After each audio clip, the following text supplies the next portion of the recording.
Pambihira ka naman, Marco. Muntik na akong atakihin sa puso sa'yo eh. Akala ko tulog ka na. Ako tulog? Kanina pa ako gising no? Sino makakatulog sa lugar na to? Maraming huni, kaluskos, at mga bumubulong-bulong ako naririnig sa paligid. Mukhang hindi na to normal, Marco.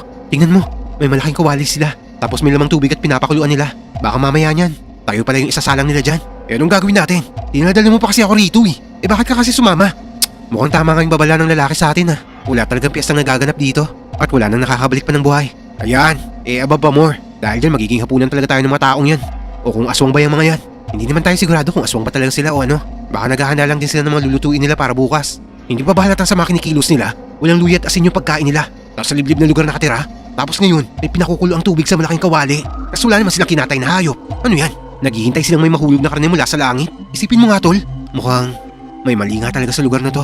Stay.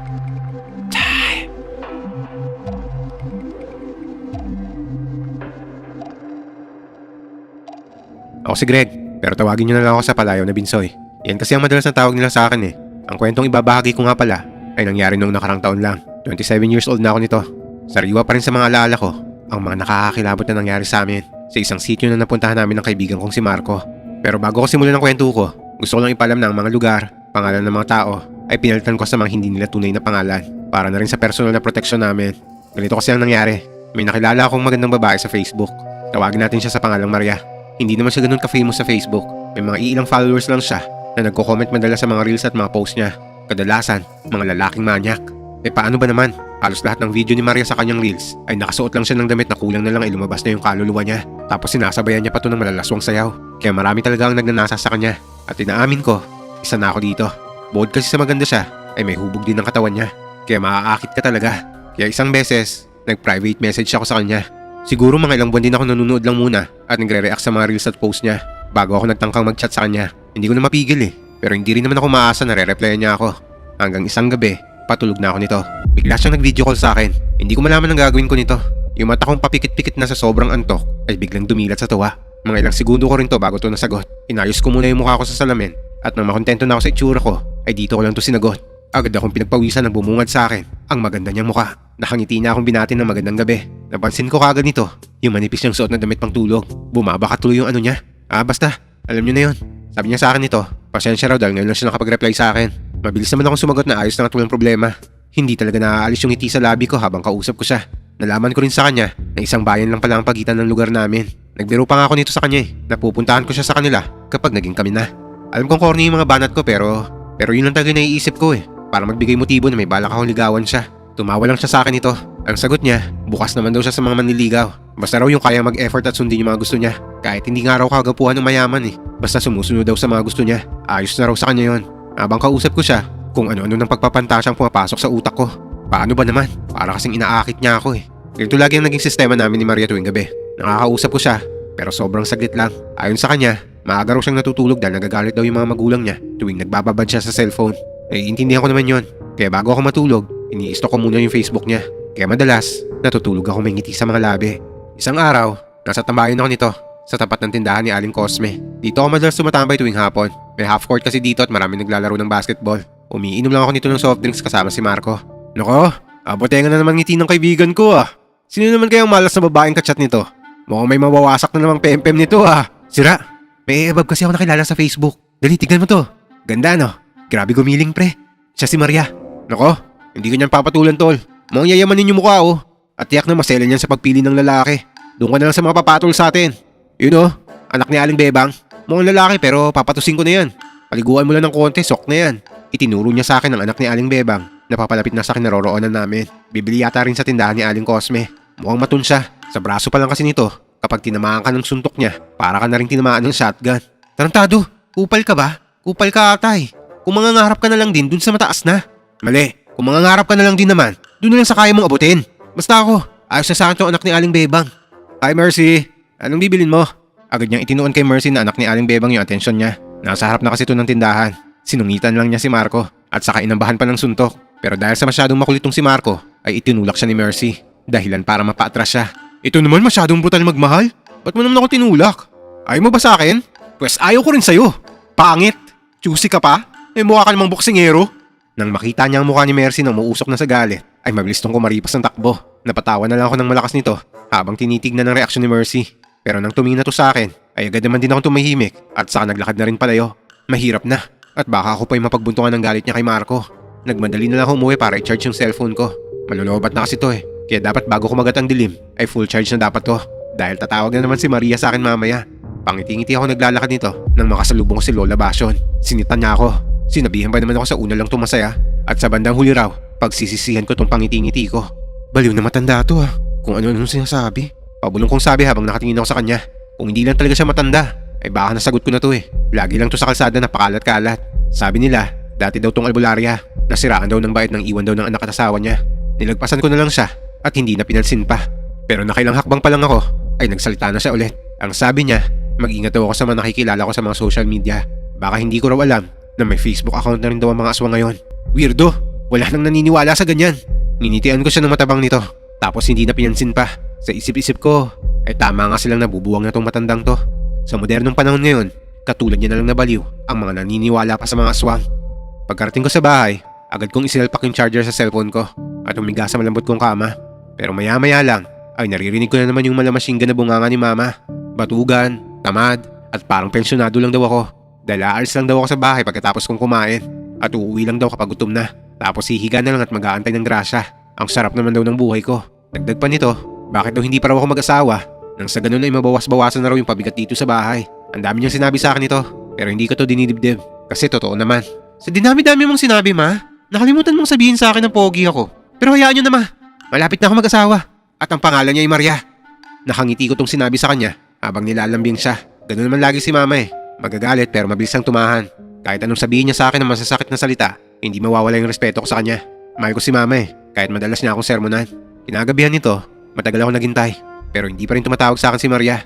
Mag-alas 9 na pero kahit ni isang reply sa akin wala akong natanggap. Iniisip ko na nga lang nito na baka pinagalitan siya ng mga magulang niya eh. Kaya binitawan ko na lang yung phone ko at saka nagumpisang pumikit para matulog na. Pero ilang saglit lang ay nabuhayan ako ng dugo nang makita kong lumabas yung pangalan at mukha niya sa screen ng cellphone ko. Kaya napabalik ako ng bangon at agad na sinagot to. Pagsagot ko nito, humingi siya kaagad ng sorry sa akin. Busy raw kasi sila sa paghahanda nila dahil nalalapit na raw yung pista sa sitio nila. Sabi niya sa akin ito, baka pwede raw akong makisaya sa kanila.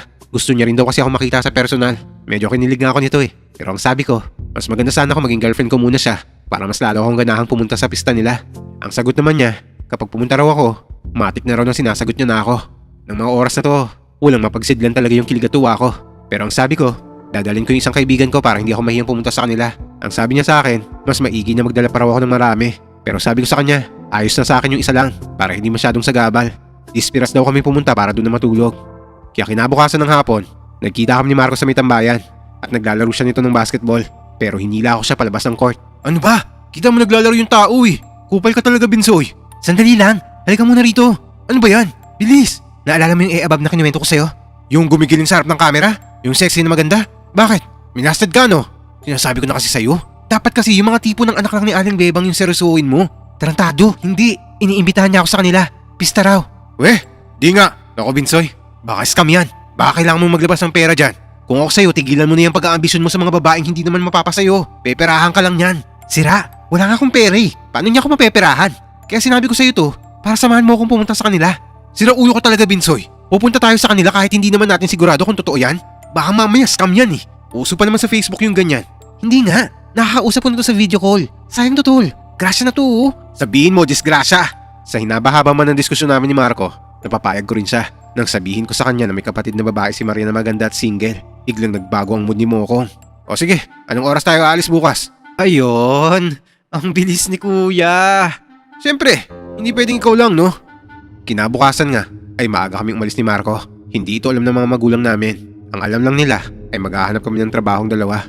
Alas 9 na ng umaga na makarating kami sa bayan kung saan nakatira sila Maria. Pero medyo malayo-layo raw sila sa bayan. Bali sasakay daw kami ng habal para makapasok sa lugar nila. Pambira ka naman, Binsoy. Hindi mo naman sinabi na aakit pala tayo ng bundok. Nang makasakay kami ng habal, sinabi ko yung barangay na pupuntahan namin. Medyo mahirap nga ang daan daw dito. Minsan kasi, may matilik kaming kalsadang nadadaanan. Medyo maputik din ang araw na to dahil sa ulan kagabi. Kulang-kulang isang oras din yung biyahe namin. Habang nag-e-enjoy ako sa mga tanawin na dinadaanan namin, si Marco naman ay mukhang sasabog na yung suka dahil sa pagkahilo. Hanggang sa bumaba na kami sa tapat ng barangay hall. Saan na tayo, tol? Gusto ko na matulog. Sandali, i-chat ko si Maria. Nadismaya ako na makita akong walang signal sa lugar. Kaya nagtanong-tanong na lang kami sa mga tao rito. Pero nang sabihin ko yung sitio na pupuntahan namin, nagulat sila na parang nag-aalangan na sumagot. Sino daw yung pupuntahan namin doon? Huwag ka na maraming tanong, Manong. Dadalo kasi kami bukas sa pista nila. May nag-imbita lang sa amin. Kaya ituro mo na. Ay! Siniko ko siya dahil sa pagsagot niya. Ang sungit-sungit niya kasi makipag-usap sa lalaki. Nakalimutan niya yatang wala kami sa lugar namin. At dayo lang kami rito. Pasensya na po, Manong. Medyo nahihilo na kasi tong kaibigan ko eh. Kaya medyo bastos na kung sumagot. Kanina pa kasi kami bumabiyahe. Saan po ba rito yung sitio masungkay? Huling sitio yan ng barangay. Medyo malayo pa mula rito. Kasi kailangan nyo pang tumawid sa dalawang maliit na sapa. Saka, wala nang pistang nagaganap doon. At matagal nang kinalimutan ng mga taga rito ang sitio na yon. Kaya imposibleng may nag-imbita sa inyo na taga masungkay. Kung ako sa inyo, huwag na kayong tumuloy. Umuwi na lang kayo. Talaga ba, Manong? Hindi kami naniwala sa lalaki. Pero itinuro pa rin niya ang daan sa amin. Wala raw sisihan pag may nangyari sa amin. Ang mahalaga raw binalaan niya kami. Dagdag pa niya, may mga pumunta na rin daw doon nung nakaraang taon. Pero hindi na raw nakabalik. Medyo kinakabahan ako nito. Kasi mukhang seryoso siya at parang hindi nagbibiro. Pero binaliwala na lang namin to.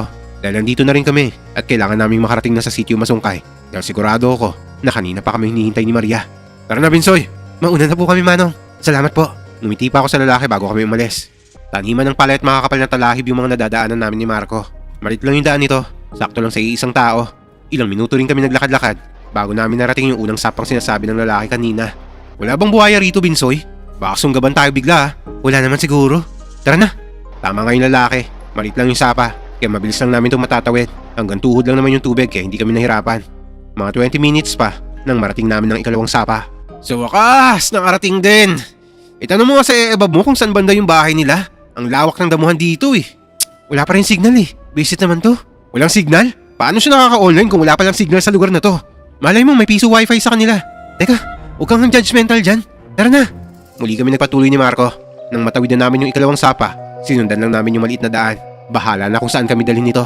At ilang sandali lang ay nakarating na kami sa mga kabahayan. Sa wakas, mukhang ito na nga. Ay, salamat naman.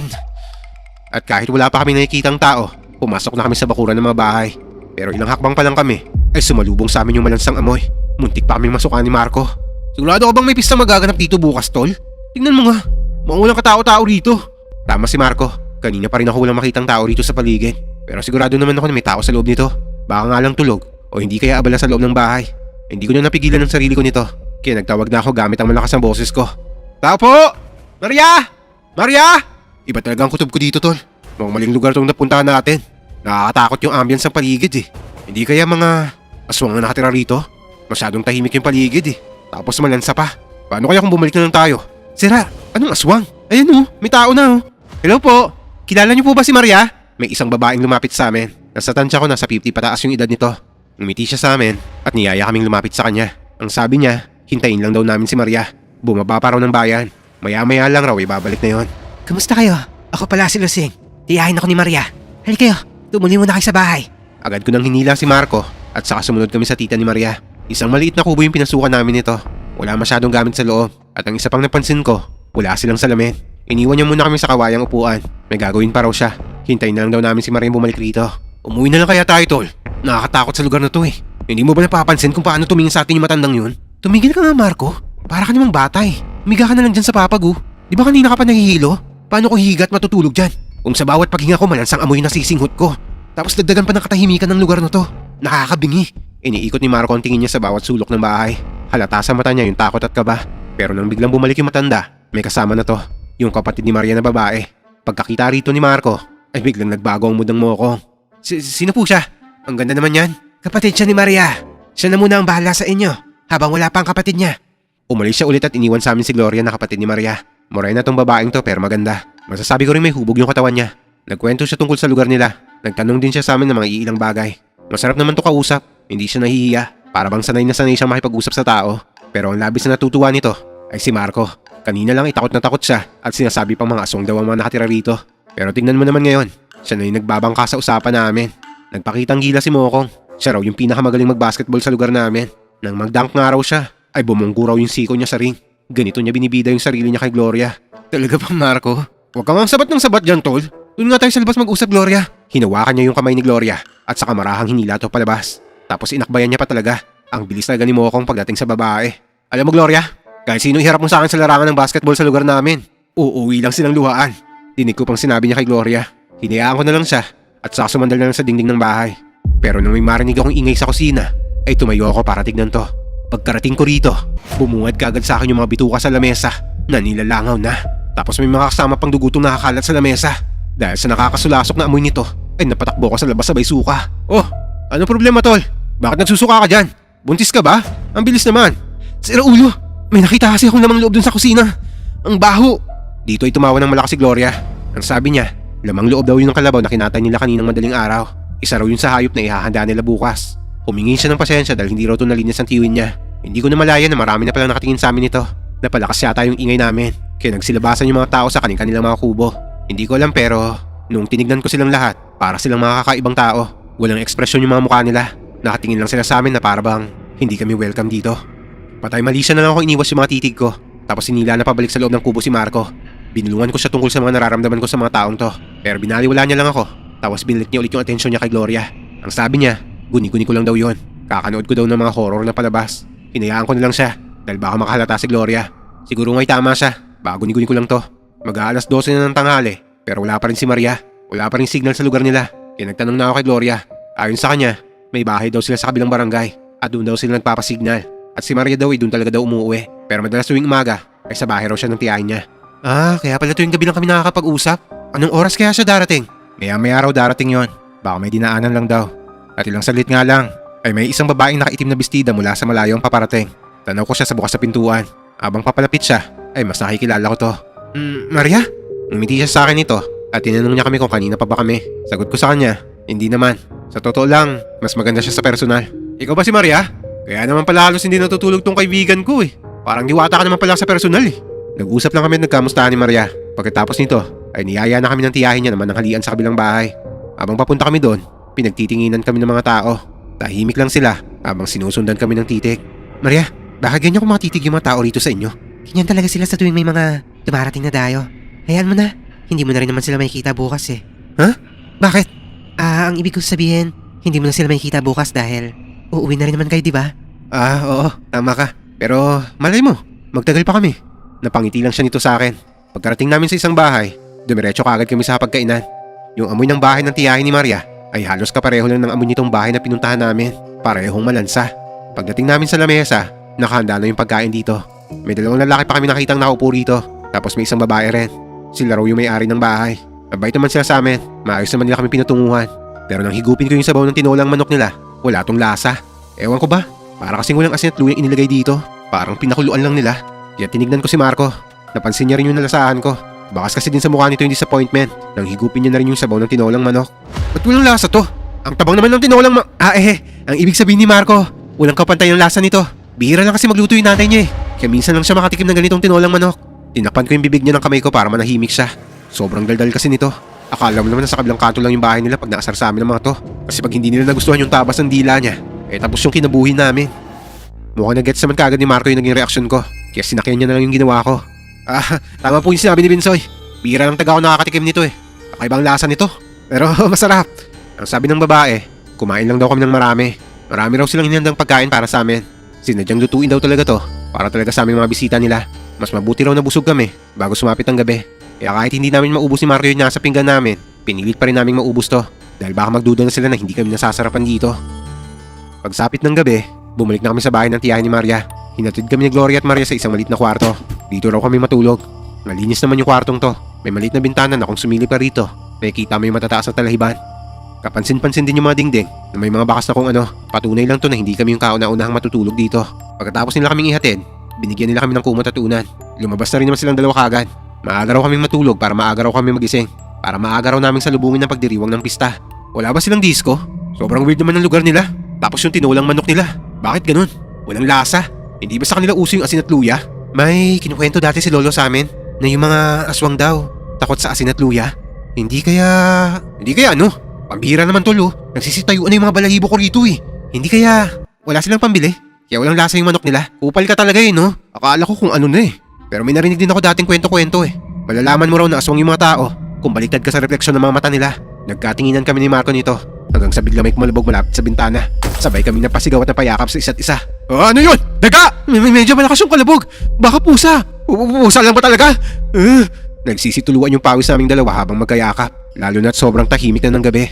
Tapos biglang may kakalampag pa. Ewan ko ba, parang hindi na ako komportable sa lugar na to. Malayo kasi to kumpara sa alam kong disperas ng piyesta eh. Sobrang tahimik. Tapos sila lang. Walang ibang bisita maliban sa amin ni Marco. Kaya kung ano na yung nakakatakot na pumapasok sa isip namin. Tama ba itong lugar na napuntahan natin, Marco? Ewan ko sa'yo. Ikaw yung nagdala sa akin dito eh. Saka, yun naman yung Mariang kausap mo, di ba? Sabay kami nagpatingin-tingin sa bawat sulok ng kwarto. Yung nag-iisang gasera lang yung nagbibigay liwanag sa buong paligid namin. Mabuti lang na wala na yung kumakalampag. Kaya medyo nawala yung kaba naming dalawa. Nagpasya kaming mahiga para matulog na. Hanggang sa kalagitnaan ng gabi, nagising ako sa mga naririnig kong mga bulong-bulungan. Nanggagaling to sa labas ng kubo. Kawayan lang kasi yung dingding nito. Kaya maririnig mo talaga kung may nag-uusap o kung may tao sa labas. Nang makita ko mahimbing na ang tulog ni Marco, bumangon ako. Mangingat kung sinilip ang maliit na bintana nito. Kahit madilim na sa labas, ay kitang-kita ko yung mga tao nagtitipon-tipon. Para bang may ritual silang inuusal na hindi ko maintindihan. Nakikita ko rin dito si Maria at Gloria. Ano kayang ginagawa nila? Nang lumingon ako sa likod ko, nakita ko si Marco. Nagising na rin pala to. Tapos nakatingin din sa tinitignan ko. Pambihira ka naman, Marco. Muntik na akong atakihin sa puso sa'yo eh. Akala ko tulog ka na. Ako tulog? Kanina pa ako gising, no? Sino makakatulog sa lugar na to? Maraming huni, kaluskos, at mga bumubulong-bulong ako naririnig sa paligid. Mukhang hindi na to normal, Marco. Tingnan mo, may malaking kawali sila. Tapos may lamang tubig at pinapakuluan nila. Baka mamaya niyan, tayo pala yung isasalang nila dyan. Eh anong gagawin natin? Dinadala mo pa kasi ako rito eh. Eh bakit ka kasi sumama? Mukhang tama nga yung babala ng lalaki sa atin na. Wala talagang piyestang nagaganap dito. At wala nang nakakabalik pa ng buhay. Ayan, ababa more. Dahil dyan magiging hapunan talaga tayo ng mga taong yan. O kung aswang ba yung mga yan. Hindi naman tayo sigurado kung aswang ba talaga sila o ano. Baka naghahanda lang din sila ng mga lulutuin nila para bukas. Hindi pa ba halata sa mga kinikilos nila? Walang luya at asin yung pagkain nila. Tapos sa liblib na lugar nakatira. Tapos ngayon, may pinakukulo ang tubig sa malaking kawali. Tapos wala naman silang kinatay na hayop. Ano yan? Naghihintay silang may mahulog na karne mula sa langit. Isipin mo nga tol. Mukhang may mali nga talaga sa lugar na to. Dito na kami nag-isip ng plano ni Marco kung paano kami makakalabas ang hindi nila nalalaman. Kaya tahimik kaming lumabas ng kwarto para silipin kung may tao ba sa sala. Nang wala kaming makita rito, mabilis kaming lumabas. Nang makarating naman kami sa bandang pintuan nila, ay narinig naming nag-uusap si Maria at yung tito niya. Kaya napatago kami ni Marco. Pasensya na kay tito. Medyo payat yung mga nakuha ko ngayon eh. Hayaan nyo, babawi na lang ako sa susunod. Ayos lang, Maria. Sa susunod na araw, mayroon din namang makukuha si Gloria. Ang sabi niya, malulusog daw yun sa kanya. Hindi kagaya naman nakuha mo, mga malnourished. Napatingin tuloy ako nito sa katawan ko. Ang payat ko nga, at ganoon din si Marco. Mukhang mga malnourished na walang pagkain sa bahay. Mukhang tayo yata yung tinutukoy ng mga asungot na to ah. Tumahimik ka nga, baka marinig nila tayo. Maya-maya pa, ay may dumating na dalawa pang mga lalaki. Dinig na dinig ko yung sinabi sa kanila ng tito ni Maria. Kumukulo na raw yung tubig, kaya dispatchahin na raw kaming dalawa habang natutulog pa. Napatakbo kami ni Marco ng dahan-dahan sa kusina nang pumasok silang dalawa sa bahay. Mabuti na lang ay meron pang isang pinto dito, kaya dito kami lumusot palabas. Ilang saglit pa ay narinig na namin ang sigaw ng dalawang lalaki kung saan kami natutulog na kwarto kanina. Sigaw nila, nawawala raw kaming dalawa ni Marco, kaya pinahanap nila kagad kami. Mabilis na narinig ng ibang sigaw nito, kaya nagkagulo na sila. Kami naman ni Marco ay dumapa sa mga talahiban. Hanapin sila! Malilintikan tayo lahat sa oras na lumabas to sa bayan at kumalat! Bilisan nyo! Kahit medyo malayo na kami, dinig namin yung mga sigaw nila. Maging si Maria at Gloria ay nag-alala rin dahil nakatakas kami. Dito namin napatunayan ni Marco na mga aswang nga ang mga taong nakatira rito. Kaya gumapang kami palayo kahit nahihirapan kami sa mga talahiban. Maya-maya pa ay biglang sumigaw yung isa.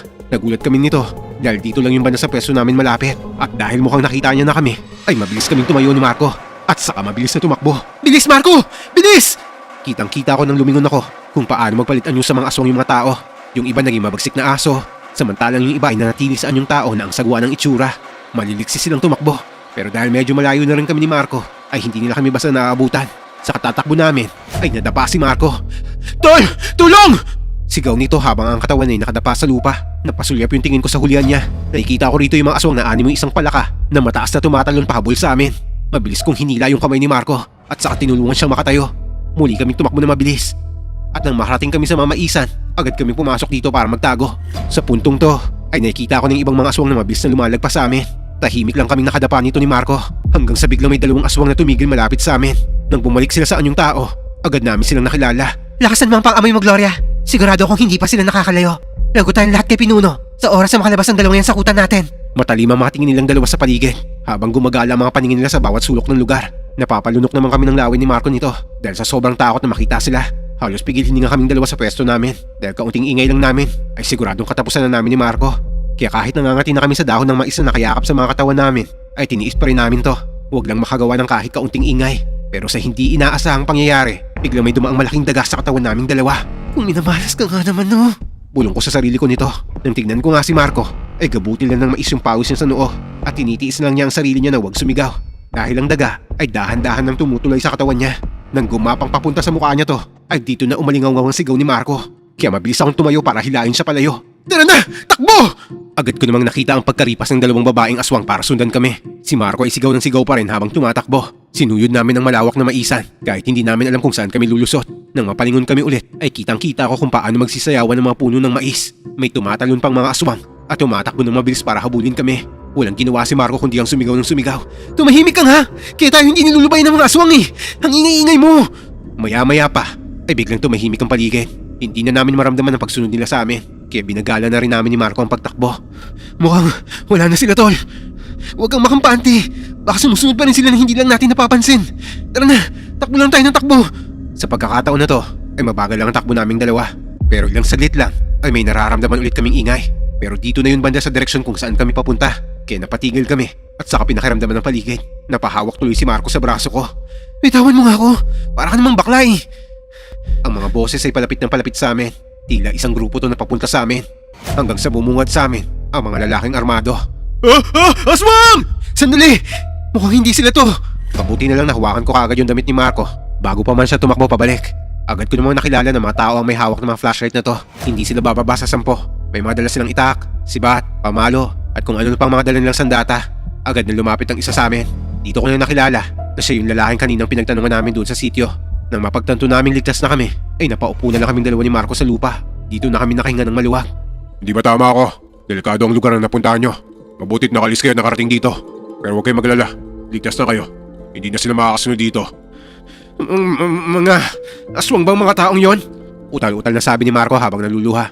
Mabilis namang sumagot ang grupo na hindi lang sila basta aswang, kundi mga kultong aswang na buwan-buwan nag-aalay ng sariwang lamang loob sa Diyos-Diyosa nila. At kung hindi raw kami nakaligtas ngayong gabi, ay marahil karne at lamang loob na kami na iaalay nila sa Diyos nila. Hindi na nila teritoryo ang maisan na to. At alam nilang nandito kami para magronda sa tuwing may bisita sila. Kaya siguradong bumalik na silang lahat nang malaman nilang malapit na kayo sa amin. Nang gabing to, ay dito na kami nagpalipas ng gabi sa bahay ng isang kasama nila. Pero hindi rin kami makatulog ni Marco. Nanginginig pa rin kasi yung mga katawan namin dahil sa nangyari sa amin. Dito na rin ikinuwento nila sa amin ang panloloko ng lahing yung gamit ang social media. Talamak na raw talaga ang gawain nilang yan. Kadalasan ay gumagamit na raw sila ng mga magagandang kalahi nila para mangakit sa social media. At sa oras na mabilog kanila at mabaliw sa ganda nila, ay dito kanila unti-unting yayain pumunta sa kanila. At pag nangyari yun, katapusan mo na.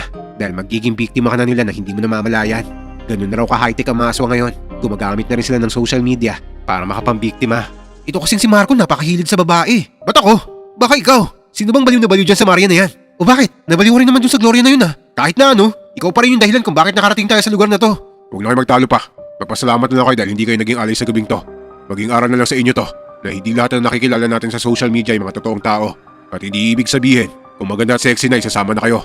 Dahil madalas sa mga kampo ng demonyo ay nagbabalat kayo sa mga magagandang bagay para mabilis makaakit sa mga mata nyo. Bakit hindi nyo na lang isumbong sa mga otoridad? May maniniwala ba? Wala kaming hawak ng mga ebidensya. Para lang kami nagparatang sa mga taong wala namang kasalanan. Bakit hindi nyo na lang sigurin? At patayin na lang sila para hindi na makabiktima. Naghahanap pa kami ng tiyempo dahil hindi pa namin kabisado ang damit kakayahan nila.